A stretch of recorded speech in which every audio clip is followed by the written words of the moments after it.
Maharashtra ATS ने पनवेल इलाके में पीएफआई के 2 पदाधिकारी और 2 कार्यकर्ताओं को गिरफ्तार कर लिया है।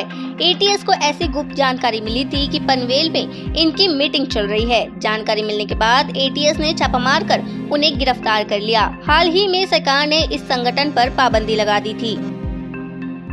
दिल्ली भाजपा के प्रवक्ता हरीश खुराना ने आम आदमी पार्टी पर दोहरा रवैया अपनाने का आरोप लगाया है। खुराना ने दावा किया है कि दिल्ली सरकार में मंत्री बनने जा रहे राजकुमार आनंद के घर के बाहर पटाखा जलाए गए हैं। दूसरी तरफ दिल्ली सरकार के पर्यावरण मंत्री गोपाल राय कहते हैं कि दिल्ली में पटाखे बैन है, तो क्या ये सिर्फ हिंदुओं के त्योहार और आम आदमी के लिए ही बैन है? नेशनल सेंटर फॉर सिस्मोलॉजी ने बताया कि सुबह लगभग 10:26 पर गुजरात के सूरत में भूकंप के झटके महसूस हुए हैं। भूकंप की तीव्रता 3 है। भूकंप की गहराई जमीन से 7 किलोमीटर नीचे थी।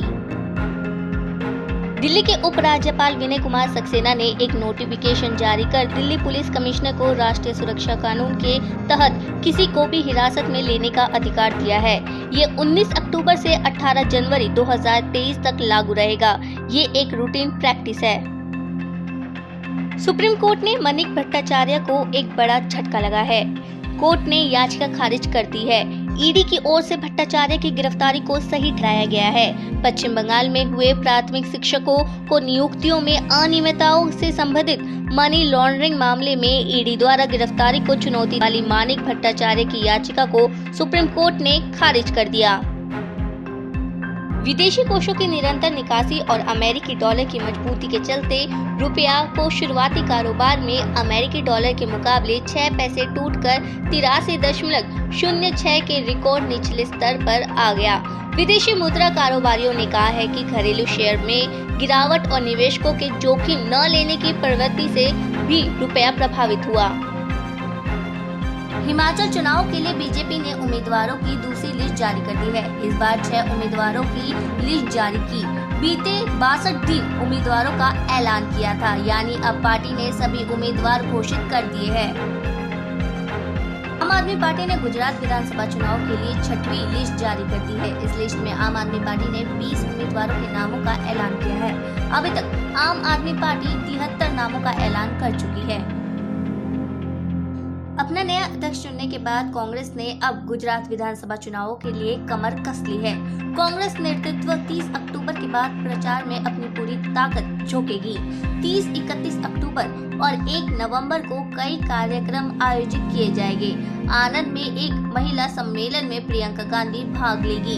गुजरात कांग्रेस ने सोनिया गांधी को भी एक दिन के कार्यक्रम में शामिल होने की गुजारिश की है। राहुल गांधी भी इन 3 दिनों में किसी भी दिन गुजरात जाएंगे। पीएम मोदी और संयुक्त राष्ट्र महासचिव एंटोनियो गुटेरेस ने एकता में स्टैच्यू ऑफ यूनिटी में मिशन लाइफ लॉन्च किया। इस दौरान विदेश मंत्री एस जयशंकर और सीएम भूपेंद्र पटेल भी इस कार्यक्रम में उपस्थित रहे।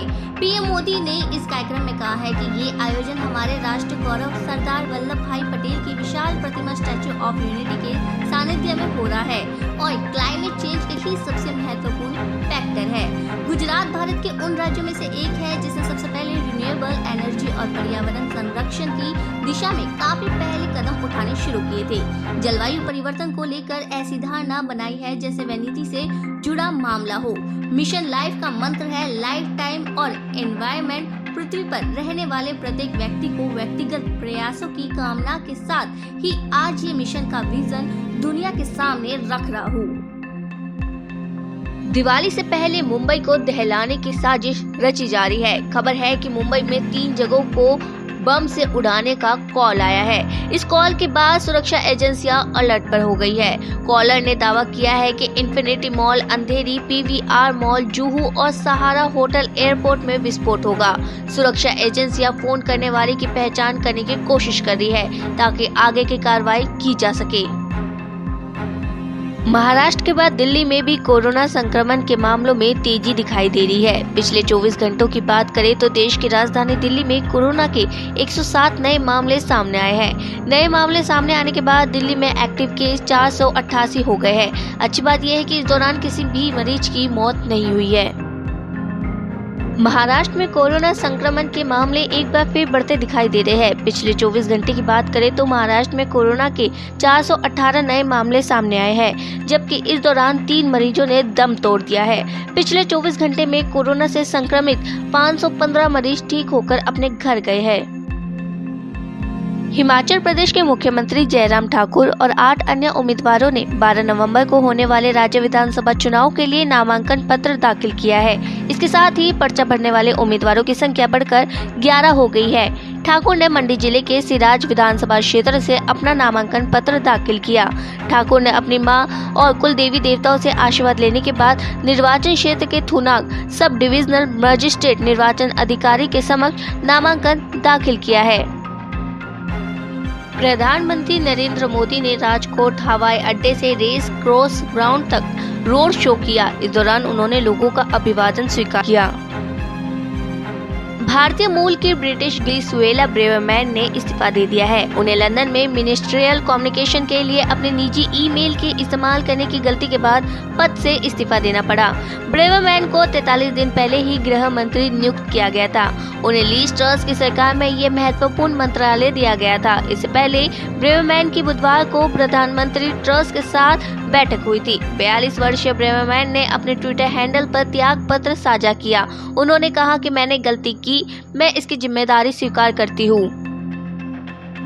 हिमाचल प्रदेश विधानसभा चुनाव को लेकर आम आदमी पार्टी ने अपने उम्मीदवारों की दूसरी लिस्ट जारी कर दी है। इसमें पार्टी ने 54 उम्मीदवारों के नाम का ऐलान किया है। सूची में कुल्लू सीट से शेर सिंह शेरानेगी, चंबा से शशिकांत, मंडी से श्यामलाल और सुजानपुर से अनिल राणा समेत 54 उम्मीदवारों पर पार्टी ने भरोसा जताया है। आपको बता दें कि अब तक कुल 58 सीटों पर उम्मीदवार आम आदमी पार्टी घोषित कर चुकी है।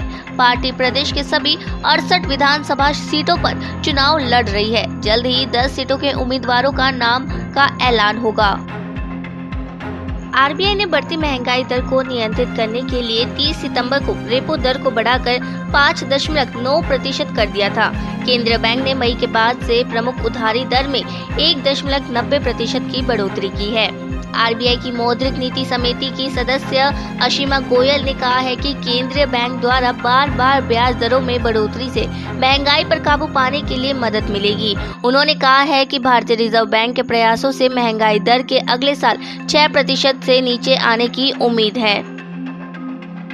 राजस्थान के अजमेर जिले में पुष्कर में होने वाला विश्व प्रसिद्ध मेला इस साल बिना मवेशियों के ही होगा। दरअसल लंपी बीमारी के चलते हजारों पर्यटकों को आकर्षित करने वाला मेला इस बार पशु मेले के बिना ही आयोजित होगा। राजधानी जयपुर से लगभग 150 किलोमीटर दूर पुष्कर शहर में कार्तिक के पवित्र महीने में हर साल आयोजित होने वाले इस जीवंत पुष्कर मेले का मुख्य आकर्षण मवेशियों का व्यापार ही रहता है। एक अधिकारी ने बताया कि पशुओं में लंपी रोग के चलते राज्य सरकार ने इस साल पशु मेला नहीं लगाने का फैसला किया है। सुकेश चंद्रशेखर के रोहिणी जिले से 200 करोड़ रुपए की ठगी के मामले में दिल्ली के उपराज्यपाल वीके सक्सेना ने दिल्ली पुलिस की आर्थिक अपराध शाखा को जांच की मंजूरी दे दी है। मामले में तिहाड़ जेल के 82 अफसरों के खिलाफ जांच की जानी है, जिनकी संलिप्तता कथित तौर पर सुकेश चंद्रशेखर के साथ मिल रही है। इसी मामले को लेकर जेल के इन 82 अधिकारियों के खिलाफ जांच शुरू नहीं हो पाई थी। अब उपराज्यपाल सक्सेना ने EOW को इनके खिलाफ जांच करने की ग्रीन सिग्नल दे दिया है। इनके खिलाफ प्रिवेंशन ऑफ करप्शन एक्ट और अन्य मामलों के तहत जांच की जानी है।